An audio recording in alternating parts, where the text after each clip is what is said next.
We live in a noisy world. Everywhere you go, there's noise. You just can't escape it. As a matter of fact, last night my wife and I go for a run, and 9 o'clock at night, we're in kind of out in the middle of nowhere. As soon as we get started, we hear this loud voice from this lady, and she's out walking, and she's talking into her Bluetooth headset, screaming at somebody on her phone. Everywhere you go, there's noise.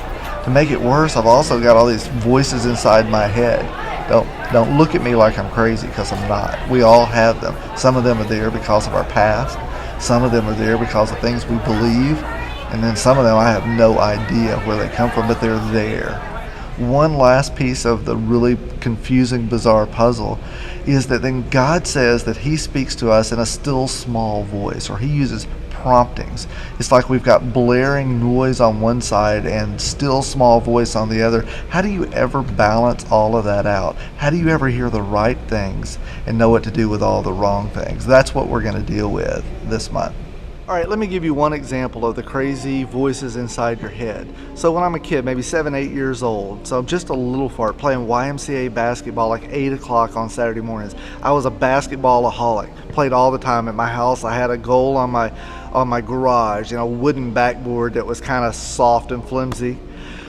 I get started playing, and I'm there early. I got my wristbands on. I'm all amped up, and then there's some kid who starts out on the other team, and I'm waiting for him, and he's like got Pop-Tarts stuck on his face, and his hair's all messed up, shoes untied. He's bringing the ball down, and they wouldn't let us guard him to half court, and so I'm just waiting there vibrating for the kid to get across, and he does, and I steal the ball, and I go down and shoot the layup, and all my adrenaline's pumping, and I'm like clang off the backboard and miss the layup. It made me so mad, so I like sprint down to half court, and I'm just sitting there, vibrating, waiting for him to come through again. He does, and Pop-Tart kid comes across, and I steal the ball, and I'm dribbling now. I hear the crowd, the 40 parents that are sitting over there, and it's like, ah, and then I turn, and it's like clang. I do it again, same miss.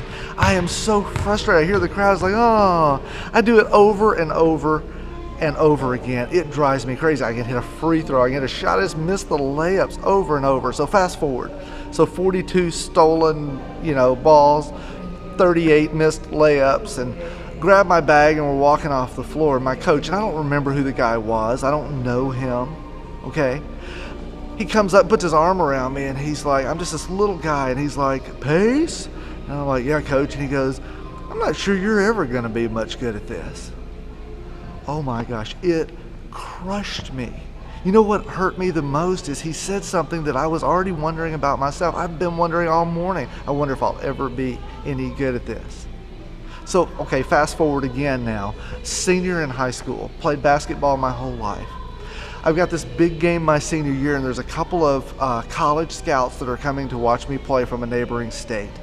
And so I'm all amped up before the game, and the girls' game ends, and you jump through the big paper thing with the school name and the mascots on the floor, and we go out, and I start. I've got the ball in my hand, and we're going to start shooting layups. And I come down the floor, and the gym is pretty full, and first layup I go up, and clang, I miss the layup. Not a big deal. It doesn't end the world or anything. The crazy thing, I haven't thought about it in 10 years. I'm going around to the other line to rebound, and the first thought that comes into my head is, Pace, I'm not sure you're ever going to be any good at this. I could not believe it. Where did that come from? Where's it been? Those voices in our head, they affect all of us. Okay, before you get all judgmental about a coach who said something really stupid to a kid, I totally agree. Wrong statement, shouldn't have done it. That's not what this is about. This is about a belief or a thought or a voice inside my head. It's like baggage that I've brought in from my past. We have lots of them. We all have all these crazy voices going off inside of us, and they're insanely loud sometimes. Let me just add one more little element to this. In the Bible, it also says that we're supposed to take every thought captive. Think about that. I can't even figure out what all my thoughts are, where they come from, or what they're saying. Now I'm supposed to take them each captive. Is that even possible? Is that just insane to even think about? It's one more voice, right?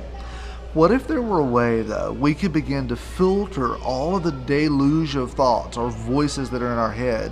What if we had some things that would help us filter out the good from the bad? Wouldn't that help? For us to become who we're supposed to, it's absolutely necessary. One last thought. I know we said that God speaks in still small voices, but what if sometimes God doesn't speak softly? What if sometimes He screams things to us and we just haven't heard them? What if we've just gotten mixed up with all the other voices around us?